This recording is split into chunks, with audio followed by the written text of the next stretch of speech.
Welcome everyone to the Teen Debater session on resolution making in MUNs.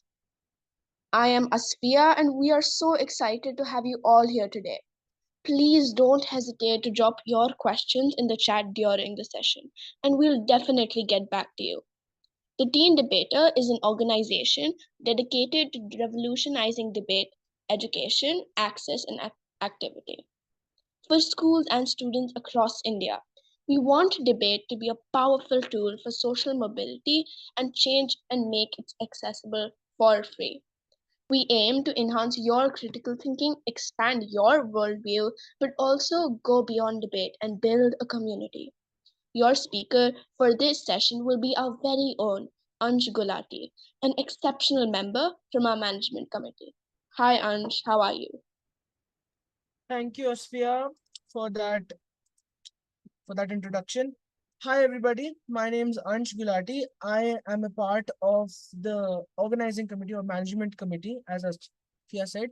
I have just recently joined the Teen Debater, and now this is my first session. All right. So the topic for today would be resolution making in MUN. I would request Idan to start. Thank you. Thank you. Yes. Resolution making in MUN. So before we dive into this topic, I'd like to share with you who we are.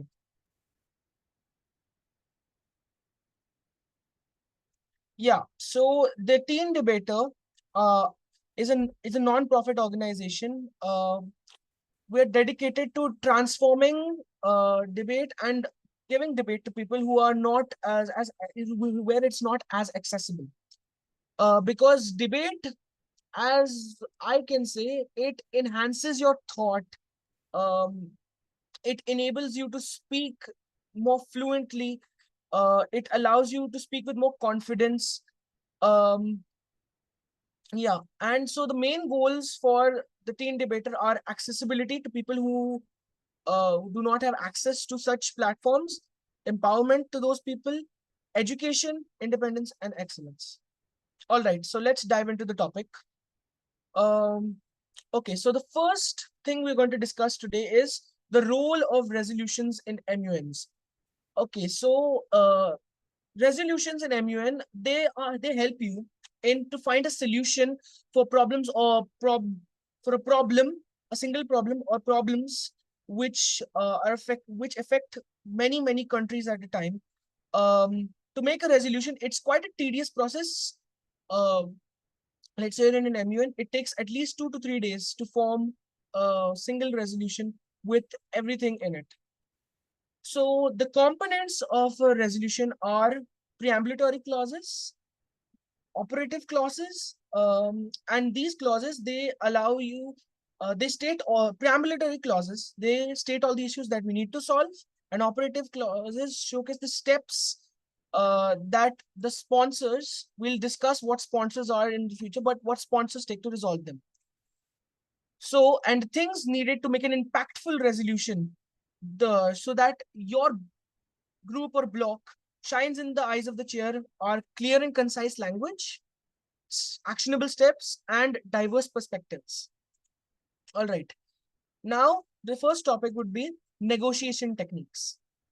Negotiation in MUN is an essential, a crucial part in your whole resolution, because without negotiation, there's no MUN, there's no debates.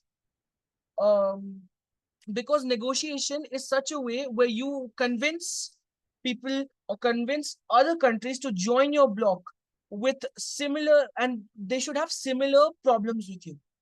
So there are a few types of negotiation. First being distributive negotiation. Distributive negotiation is when delegates of that single committee, they essentially not physically, they essentially fight over the resources that they have or their interests. Um, See, in this type of negotiation, delegates do not actually have that much interest in others' gains, but instead of their own. They want the largest part of the share for themselves. Um, let's take an example. let's say in a crisis simulation, delegates, they represent different countries, but they negotiate with you only to increase their own resources, because they are advocating for what? Their own interests, and they want their own share. Next, we come to integrated negotiation. It's more of a collaborative type of negotiation.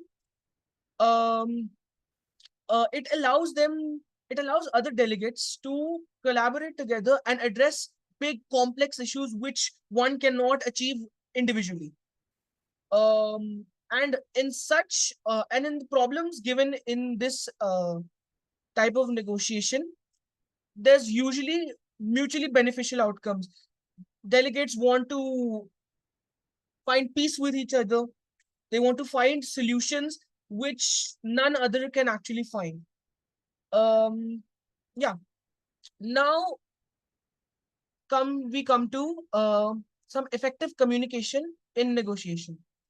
So the ways for effective communication while you're negotiating are these steps. First, being active listening. You guys, I'm saying this with full on power. You need to understand what the perspective is, what the other delegates or as the country, what they're going through, what their positions are, and what are their perspectives. You need to look from their perspective. You need to I'm not going to try to say this as like a sarcastic manner, but you need to demonstrate actual empathy towards their viewpoints, because they you need to get them on your side. You don't want to push them away. You want them to come into your block. You want them on your side. So, and a way to practice active listening is given that you should paraphrase, summarize your points, summarize the points made by yourself and the other delegates, so that there's mutual understanding. Secondly, there's clear and concise expression. So, in clear and concise expression, you need to show the expression that you have. It needs to be visible on your face. You need to clearly form your arguments and your proposals with using your concise language. Otherwise, it will lead to unnecessary complexity, and other delegates, they might misunderstand your message. And who knows, by one misunderstanding, it may affect your entire course. Next being diplomatic engagement. This is a quite a prominent part in negotiation. You must have heard the word diplomacy. Diplomacy. You need to be diplomatic in MUN.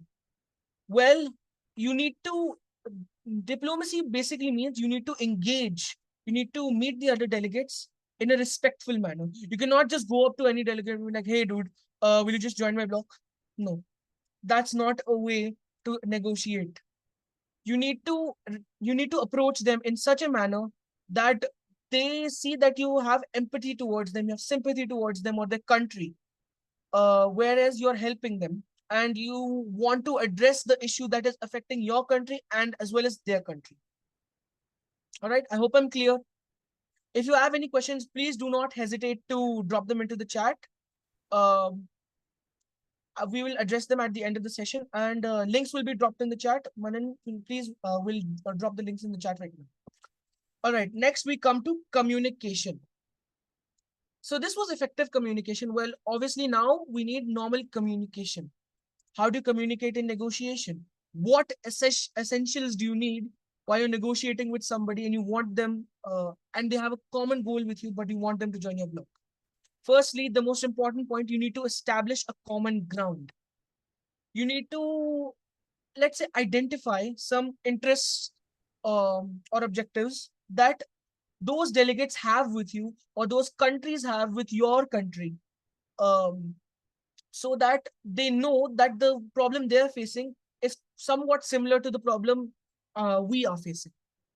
So we need to highlight such points which establishes a common ground between them. During unmods or unmoderated caucuses, I'm saying unmods as a short form, unmoderated caucuses, which are also called informal discussions, you need to approach delegates, obviously in a respectful manner, and you need to have cooperation. You have to convince them. join our block, and this will happen. This will be pointing out. All right. Secondly, being transparency and honesty. The most important values in such an MUN, you need to be transparent, you need to be honest with the delegates. Because if they find out you're lying, well, let's just say, my friends, is not going to be good for you. You need to demonstrate transparency and honesty with other delegates. You want to please them in somewhat manner. You want to please them. You want to show them your intentions. You want to show them that there are a few limitations which you and they both face. All right. Now, the next point comes, we need to follow our commitments.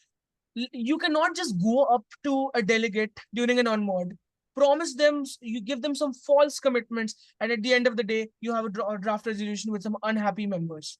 That's not going to work. Uh, Now we come to honor commitments and agreements. So when we're negotiating, we obviously make commitments, we make big commitments. That is the problem. The time where we should not make commitments is when we're overly angry or overly excited. Go towards a delegate in a calm manner, and you want to tell them the commitments which you can actually implement.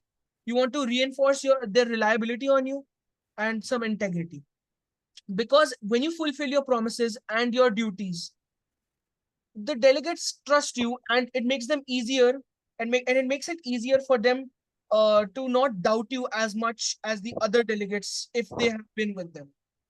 Now we come to active listening and empathy. We have already pointed this out before in a previous slide, that we should actively listen to the concerns of the delegates, their limitations, what problems their countries are facing, and we need to show sympathy and empathy towards them. Because if we do, obviously they'll trust us more.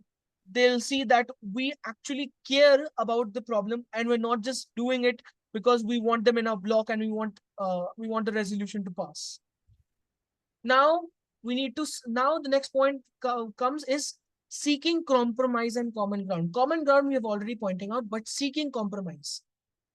Seeking compromise, it's a very different word, as you can say, because you need to find acceptable compromises, because obviously not everybody is going to have the same goals. Not everybody is going to want to have the same format for their goals.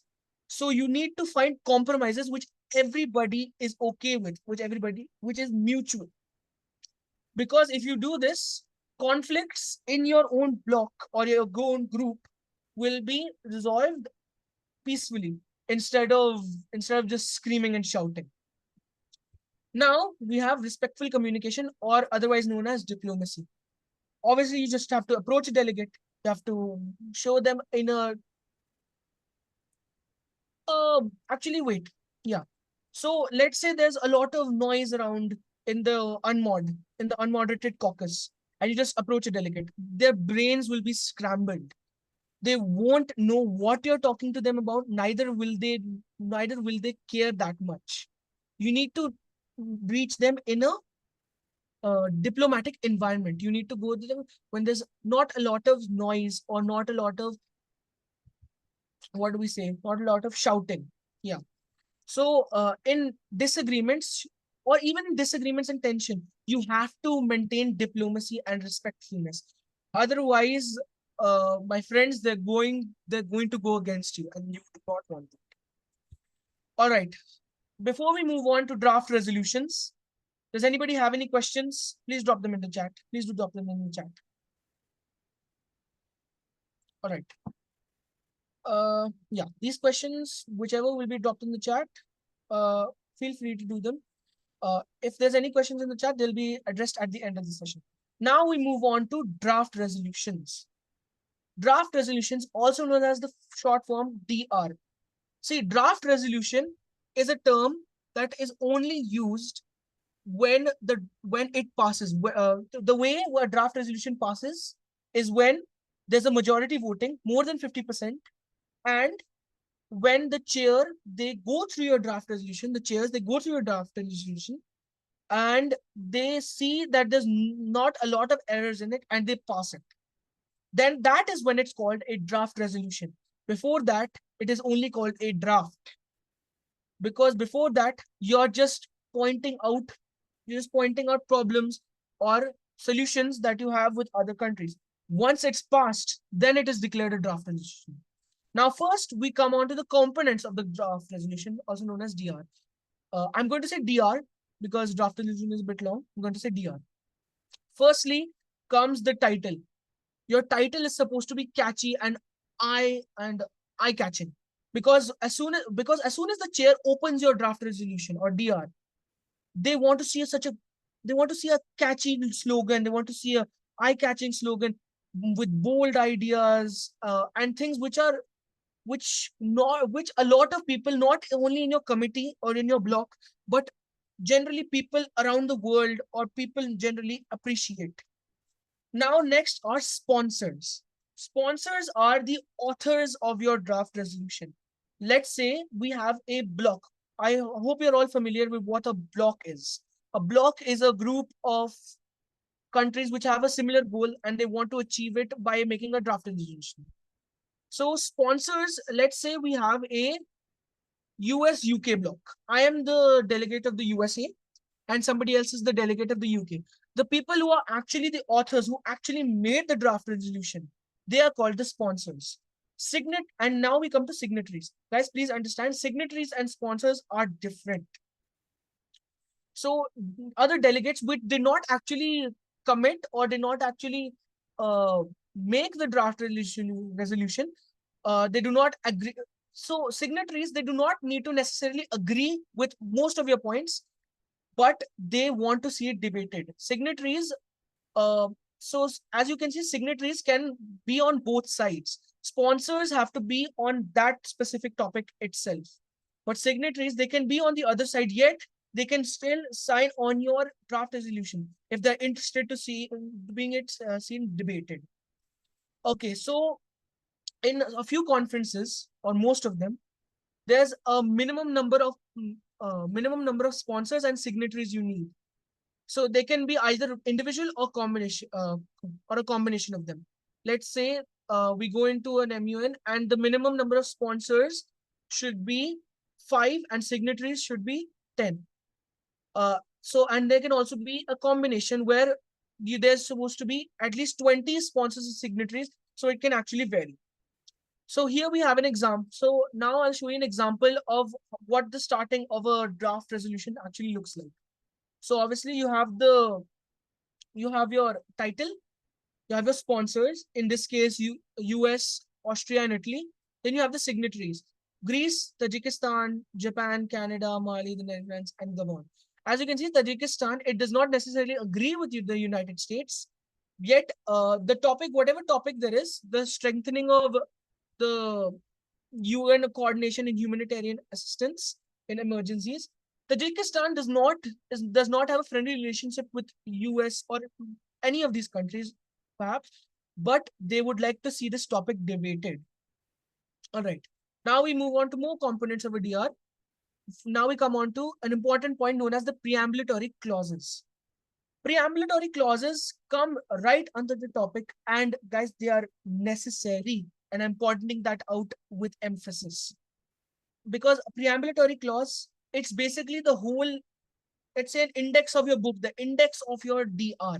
It states all the issues that you or your block, the committee, wants to solve.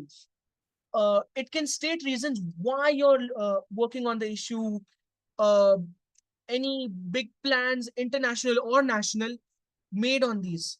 They can include treaties, they can include conventions, uh, they can include national government, regional efforts even, um, and they can also include statements made by a person in the UN, a UN body, or a person like the Secretary General, the Director General, etc.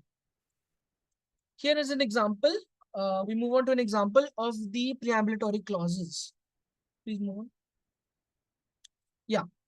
So the preambulatory clauses are the things that are we use commas. So this is a very important point.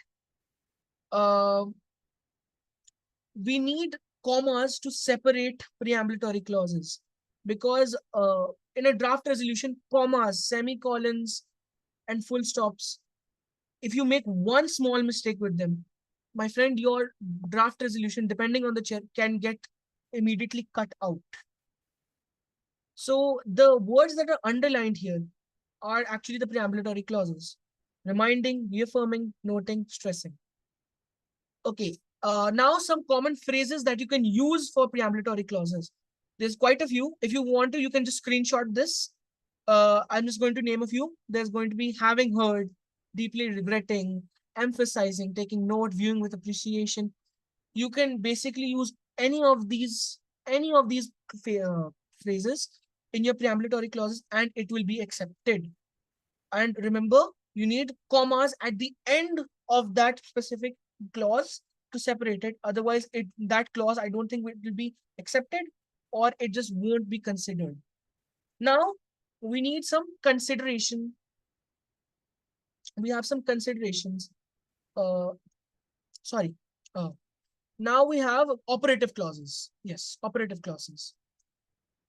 Operative clauses are basically the solutions you make for the preambulatory clauses. Operative clauses, they should actually address the issues in the preambulatory preamps, or whatever you can call it. Um, my friends, operative clauses, they are basically like preambulatory and operative clauses. They are like question and answers. Preambulatory being questions, and an operative being answers. You need operative clauses in your DR, otherwise it will never pass. The chairs will just look at your preambulatory clauses, and if they see there's no operative clauses, my friend, it will be cut out. They won't even accept your DR, and your DR will fail. So first, you need a solution that you want to include. You need a few common mutual solutions that you need. So you take the solution, you combine it with the underlined phrase, such as in the preambulatory clause, you underline it, and you have to end it with a semicolon. This is the difference between preamps and operatives. Preambulatory clauses are separated with a comma, yet operative clauses are separated with a semicolon. And operative clauses, very important, they're numbered. Preambulatory clauses does not really matter. They are, but operative clauses, they need to be numbered, because it actually helps show, to show progression, helps to show mutual understanding between whatever block or delegates you have.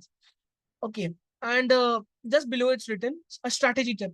If you want fewer preambulatory clauses, there you want fewer preambulatory clauses than operative clauses, because it actually shows the chair that you have more solutions than you have problems. It shows that you are, what you can you say, overachieving.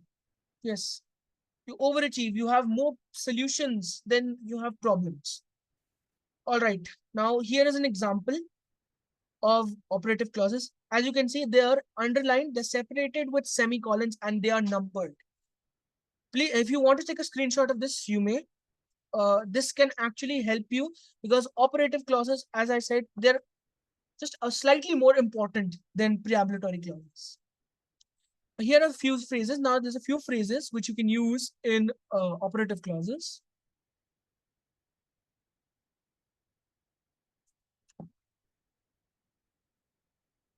Yeah, there's a yeah. Here are some operative phrases. You can take a screenshot of this. There's accepts, affirms, draws the attention. So you can check from the previous preambulatory phrases. In preambulatory phrases, there's a lot of negative phrases. There's a lot of negative phrases. Whereas in operative phrases, there's not a single negative phrase at all. Move to the next slide. Yeah. Now, here's some considerations you need while you're forming a draft resolution. You need some clarity and conciseness. You need feasibility, balance and fairness. I'm not going to elaborate on these topics, because we've already uh, discussed on these. Just the last 2 points are a bit important. There's clarity and conciseness. Obviously, you need to be clear with what you say. with what you're writing in your draft resolution. There is to be the solutions need to be feasible. You cannot just have some random solutions which are not physically or mentally possible in this world. There needs to be balance and fairness. Obviously, when you have some signatories and some sponsors in your DR, there needs to be fairness. Because if you're, let's say you are, there's a UK as a sponsor, yet there's also uh, yeah, India. If you're leaning towards the US more, that's not going to work, because then India might actually leave at the last minute. It may cause some uh, disagreements in your block. Then comes the resolution format. That is an essential. If you don't have a resolution format, the draft resolution will be struck off without even looking at it. If the chair sees that the signatories are before the sponsors, or the topic is before the sponsors, it will be struck off. Now comes with the alignment with the committee mandate. You cannot deviate from the topic. If you deviate from the topic, obviously the chair will like cut out those points or even cut out the whole DR. If you are leaning towards another topic other than this topic, or the committee mandate, as we say, committee mandate basically means the topic that there is. If you deviate from it, it'll be struck off. Then comes negotiation and compromise. I've already discussed this. You need to make certain compromises so that there's peace in your block or peace in your group. Sorry. And you need to negotiate. Obviously, negotiation is a big part, as I just explained just a few slides ago. Now we come to common mistakes made in a draft resolution. See, when what can you say? Newbies, what as you can say, newbies when they join an MUN, they can make a few mistakes in a DR when they're forming it. See, as I just mentioned before, commas, semicolons, numbering, full stops. My friends, they are actually really important. One wrong move with a punctuation and your DR is gone. All right. So the mistakes that are common are using a full stop. A full stop basically means that your resolution has ended. And if your chair is experienced, they won't even read the rest of your document after the full stop. If they see a single full stop, that basically says that it's a period. Period. We're done. The draft resolution is finished. There's nothing in front of this. So imagine if you accidentally put a full stop in front of your topic, what will the chair do? They do not have the permission to read the rest of the document because a full stop has been given, the period has been given. So that's something that you should try to avoid. Basically, zone out your full stop key while you're typing a draft resolution. Then, not listing your sources. This is common while speaking as well as in a draft resolution. If you do not list your sources while you're speaking or when a delegate asks you a question, and mainly in a DR, it like it will not strike off your draft resolution, but it will certainly downgrade it. Because if you do not list your sources, um, the chair can actually get suspicious that you may have copied this from somewhere, you may have used AI for most of it. So see, you need to note your stats, you need or statistics a lot of times, because then the chair will not have to check your entire DR once more, which will obviously just scramble their brains because they're all obviously checking 2 to 3 big DRs. So if you list your stats, it will make the chair's life much, much easier. Then your content equals to your looks. So this is, it may be confusing, but the content in your DR, it should match with the looks. Your DR should be detailed. It should be well documented as given, but it should not be like over, it should not be over the moon fancy. Your DR should not be overly fancy, but it should have what? It should have more details. It should have more specifics and obviously more operative clauses. more operative clauses is key. It helps you. It shows the chair that you are actually confident in your solutions and you do not have as many problems, yet you have this many solutions.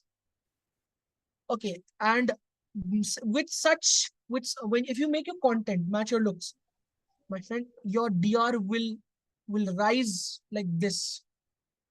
You have to think of what, where, how, who, why, and when you're writing a solution in your operative clause. Because I know this may sound like a lot, but what, where, how, who, why, when, these are important when you're writing your operative clauses. All right. Now now we come to crafting and amending a resolution. So when you're making a resolution, you obviously need to amend it according to the people that are in your block or in your group. And you need to craft it in such a, or you can craft it in such a way where you do not even need to amend it. Where the chair just looks at it and be like, oh my God, this block's leader or these block's sponsors are so good. They did not even need to amend the resolution. And that will show your block members that yes, you are not confused between their problems and your problems. It will show the chair and the people in your block that yes, you are clear, you are confident, you're concise. All right, so first we come with crafting. Next slide, please. Yes. So here are some guidelines for drafting a clear and some clear and concise clauses in your draft resolution. Start with a clear title. Obviously, I said it should be eye-catching, it should be bold, yet it should be clear. I know this may sound confusing, but it should be catchy yet clear, concise. Because it should, yeah, given here, it should capture the essence of your resolution. It should provide the delegates, the chair, with a concise understanding, clear understanding of what the draft resolution is for, what it's focusing on, and what its objectives are. Then we should ensure that each clause is brief and straightforward. Obviously, if you go off topic, you deviate from the topic, you go somewhere else, like, oh my God, this, that, the chair will get confused. The people in your block will get confused. It should be written clearly. If you use complex language, it can the chair may turn a blind eye towards it, because if they do not understand it, they just leave it out. And obviously, with that, marks will be cut. So with brief and straightforward language, delegates, the chairs, they can grasp the content and they can see what you actually want to do with that clause. The third point is basically just like the second point. You need to use understandable language, because clauses most importantly, they need to be crafted using language which every single, and I mean every single delegate and person who is reading your draft resolution can understand, regardless of their background, whatever expertise they have. If it's their first MUN, if it's their 15th MUN for for whatever's, it needs to have understandable language, because it will show clarity, it will show your conciseness, and it will give effective communication during debates. Because if you have effective communication during debates, it's one of the best things you do. Now we come to, now we should organize clauses logically. We cannot just you cannot scramble your preambulatory and operative clauses like, yes, this one goes before this one, the operative clause goes before this one. If you scramble your clauses, well, it'll actually it can downgrade your resolution. It'll show that your mind is messed up, it's messy, your draft resolution is messy, and obviously it won't be understandable, and that's a big problem. So if you have a logically structured DR with clauses, and if each clause has its own intent, has its own aspect of the issue, uh, it actually helps your block to get their DR to pass, because it maintains coherence, and it guides the delegates to a straight path, a straight course of action in that manner. And fifth, you have to avoid redundancy. Redundancy meaning you should avoid repetition. This is obviously what we learn in school as well as in MUN now. We should avoid repetition. Let's say you're in school and you're writing a letter. If you keep writing the same word, let's say you want to use big fancy words, but if you write one word repeatedly, marks will be cut in school as well as in MUN. If you overlap the words, if you overlap sentences, then it can show the delegates or the chairs that you cannot think of other solutions. You cannot think of other words to describe your solutions, which may be good as well as bad, because it can show that, oh my God, my solution is so good, I cannot describe any words. Yet, if if you repeat it too many times, it can show that no, it's not that they cannot express it in words. If it's because they do not have words in their head. All right. Now we have to seek common ground in a draft resolution. This may be a bit repetitive, yet common ground again is a very important topic. You have stakeholders in your stakeholders or signatories in your DR. You have sponsors. You want a common ground between the stakeholders and the sponsor and the signatories. You want a common ground where people can actually understand, they have mutual interest in it, and they actually want to read your DR with interest, not because they're obliged to. Yeah, this is very important. If you use some of these points, the chairs will actually enjoy reading your DR. They'll read it because they enjoy reading it, not because they're supposed to. It's their objective to read your DR and then just mark it. If the chair's like, oh my God, this draft resolution is so Mm.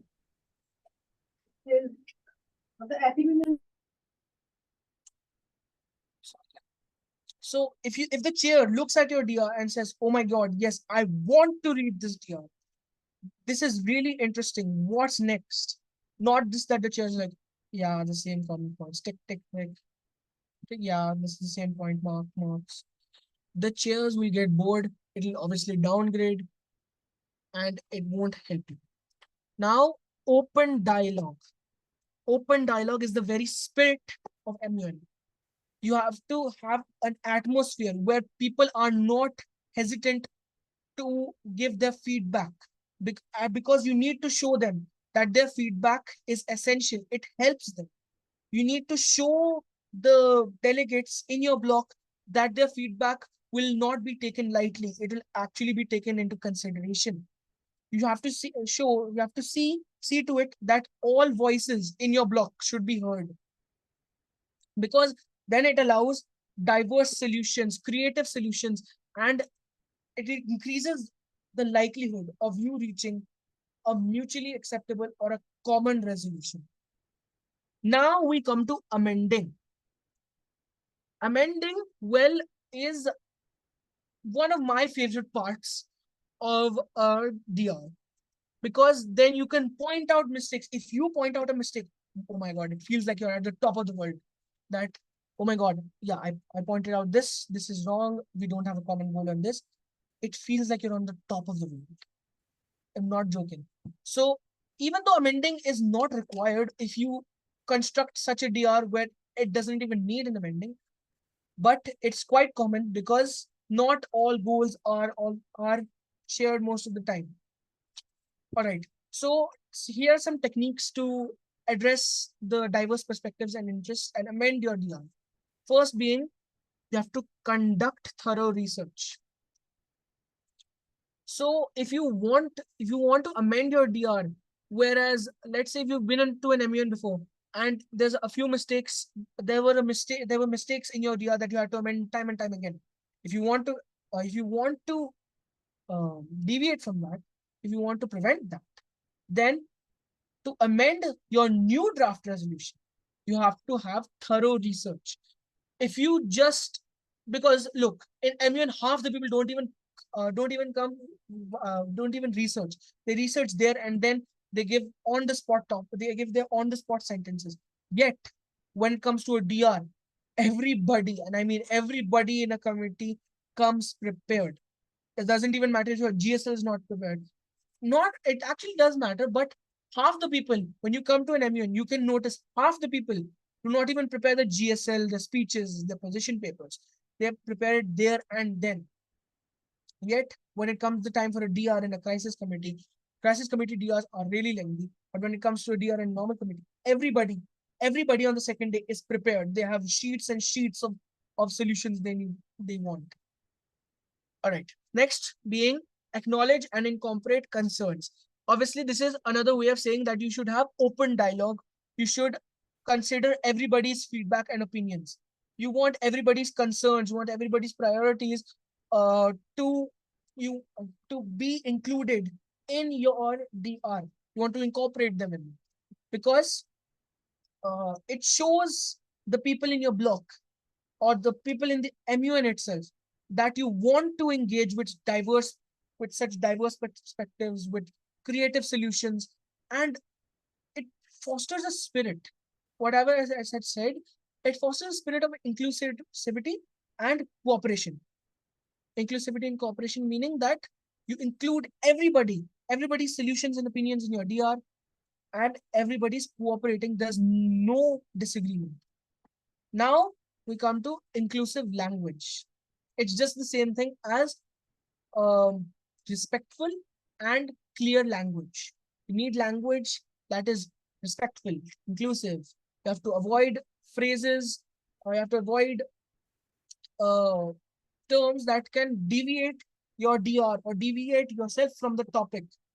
Because sometimes with such points, it can actually segregate some part of your block. It can segregate some countries from your block, and it may cause some disagreements.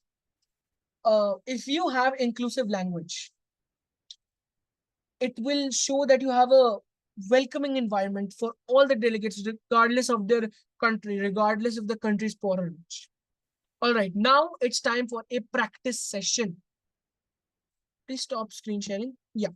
So what I'll do right now is I will split all of you. I'll split. Let's see how many people there are. There's 1, 2, 3, 4, 5, 6. There are 6 people right now. As of now, actually, wait. Yeah. 1, 2, 3, 4, 5. Yeah. There's 6 people. I'll split you all into 2 rooms, into groups of 3. I'll give you all a single topic. I'll give you all a topic. I'll type it in just in the chat right now. I'll give you all a topic, and you have to form a resolution on it in just 10 minutes. It does not have to be written. You just have to have clear and concise, language. You want the resolution to be there. So I want all of you, do not make it necessary, because as of now there's not a lot of people. Do not make it necessary as to include the sponsors, signatories, whatever. I just want preambulatory clauses, operative clauses, uh, and yes, points that affect all of your countries. I'll assign you all countries. Uh, I'll assign you all countries, and after that, I want you all to form a DM. All right. Give me 2 minutes. I'll type the draft resolution into the topic for the draft resolution in the chat, and then we'll move forward.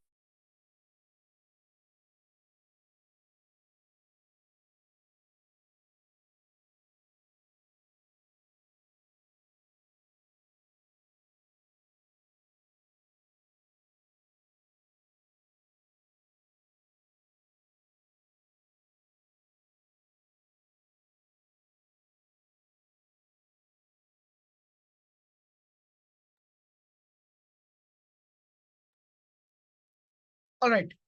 So the all right. So the topic, the agenda, whatever there is, the agenda for today is promotion and protection of human rights in conflict zones. I'm splitting you all into rooms. I'll go into your rooms and assign you all countries.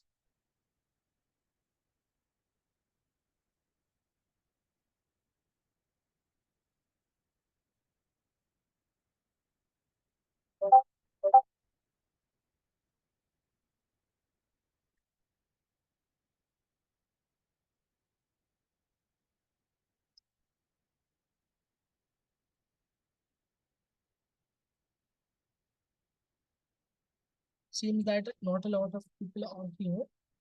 Wait. Yeah, we'll check. Just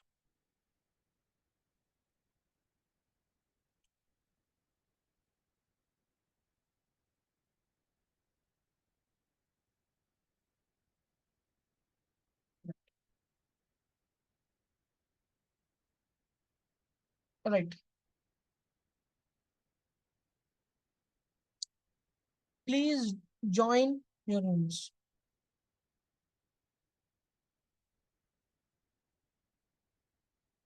Please, all of you, I have assigned you rooms.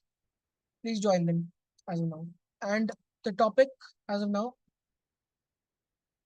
is yes, is promotion and protection of human rights in conflict zones. Um, yeah. So with that, I end it here. If anybody has any questions, please drop it in the chat. If not, we're all free to go.